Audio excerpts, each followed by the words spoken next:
Um, and there is an ego, a belief that they were brought up in a way, many were highly educated, many have professional backgrounds, great degrees from great institutions. Um, but then the wealth sets in. And if you think about the trajectory these women go on once the wealth comes in, usually the wealth comes in not necessarily because their tech husband is this exceptional entrepreneur. It's because what I've realized is that the government helped fund their husband at some point along the way. If you look at like the history of Google or the history of Facebook or the history of Apple, even the history of you know, not so much Amazon, but like even Hewlett Packard or Oracle, um, these companies didn't just spring up out of nowhere. They came through institutional backing at some point. In the case of, Facebook and Google, especially, where a lot of these tech wife mafia folks come from, it was Stanford. There's this Silicon Valley Stanford network. And if you look at where some of those grants or money came from, early money especially, and then accelerant money, it came from individuals that had government ties. And so these companies serve government functions as well. Like Yeah. Google really was involved with the government in helping identify behavior on the internet, and Facebook as well.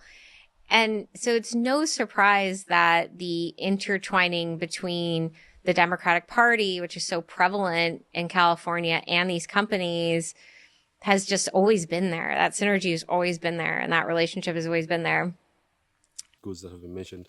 Revelation 18:23, the second part of that verse, is for thy merchants were the great men of the earth, for by thy sorceries, and the root word for the word sorceries in that verse is the word pharmakia, from which we get the word pharmacy. It says, the great men of the earth, sorry, let me just read it again. For thy merchants were the great men of the earth, by thy sorceries, pharmakia, were all nations deceived. The nations are deceived through the they are deceived by the pharmaceutical industry. And obviously, 2020, from 2020 to 2024, we had this pandemic, in which the pharmaceutical industry played a great role.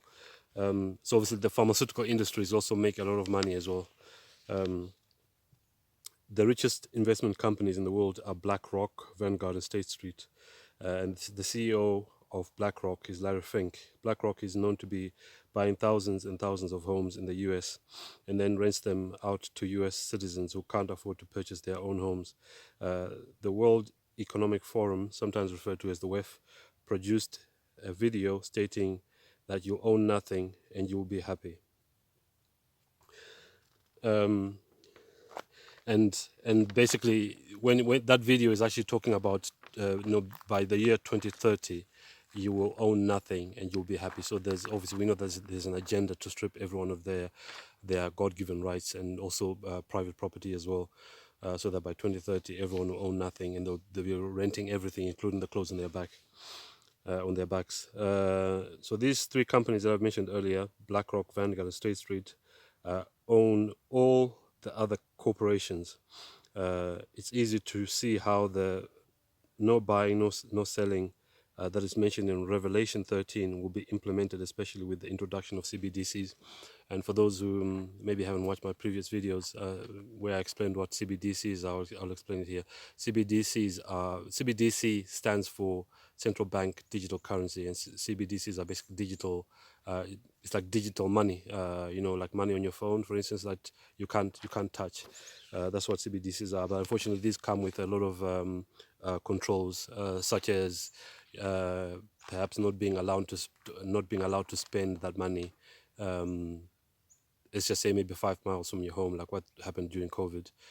Not being allowed to buy certain things because they're bad for your health, because CBDCs will be attached to, will have all your medical issues on there. So if you have a certain disease, you might not be allowed to buy certain things. And we may not be allowed to save up. So for instance, if you want to save up so you can put a deposit on a house, you might not be allowed to do that because CBDCs will expire.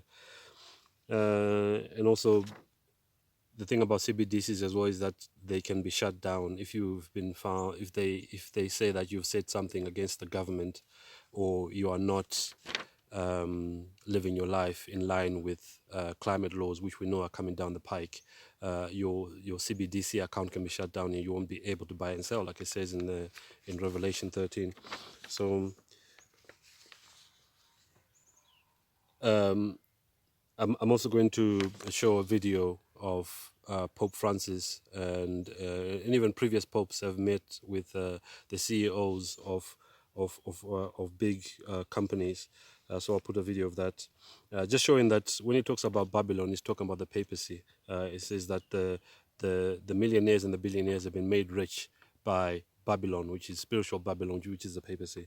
So we have, just to mention a few of these companies, we have Pfizer, Eli Lilly, Moderna, which was also involved in making vaccines for this pandemic. We have Johnson & Johnson, which was also involved in that as well. We've got Standard Oil, ExxonMobil, Total, BP, Unilever, Heinz, Pepsi, Pepsi-Cola, Nestle, General Dynamics, Lockheed Martin, Boeing, General Electric, Tesla, Ford, just to mention a few companies that are actually, multi-million or multi-billion-dollar companies, which are involved in actually controlling and ruling the world. And it's actually, some have mentioned that these big companies are actually more powerful than presidents and prime ministers. So yeah. I'll attach a few videos just showing all this, because sometimes it's actually better to show the evidence rather than have me to tell you. It's an honor to meet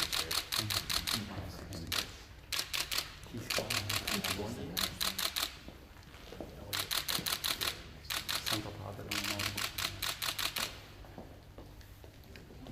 un piacere, conosco il lavoro che lei fa, il mondo ha bisogno di creatività.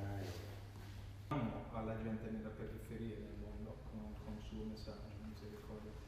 Connecting people all over the world, and how most people in the world don't have internet access today. Questo è interessante, la maggioranza della gente nel mondo oggi non hanno accesso all'internet. Stories of people who are coming online and using the internet. Storie di gente che comincia a usare l'internet e come lo usano. Tenerezza.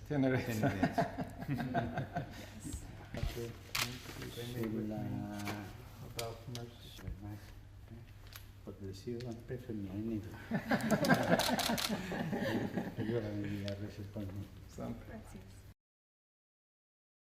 Listed as Forbes' third richest man in the world, Amazon founder Jeff Bezos and his fiancée, Lauren Sanchez, met with Pope Francis at Casa Santa Marta.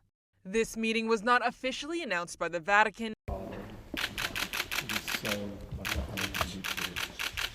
Pope Francis met with Apple CEO Tim Cook in what seemed to be a cordial exchange of greetings.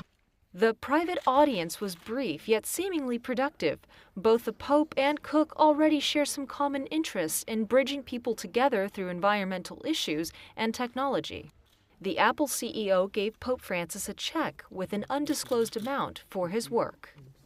Yes, I have an offering for your work. Neither party has disclosed what was discussed, but afterwards the Pope spoke about technology and social media, calling modern forms of communicating a gift from God. Today's meeting coincides with the 50th World Day of Social Communications.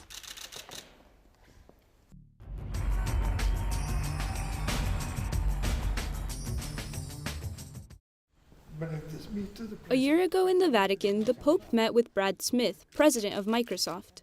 Both believe artificial intelligence research should be based on firm ethical foundations. As a result, they will meet again at the end of February to sign the call for ethics. John Kelly III, executive vice president of IBM, will also participate.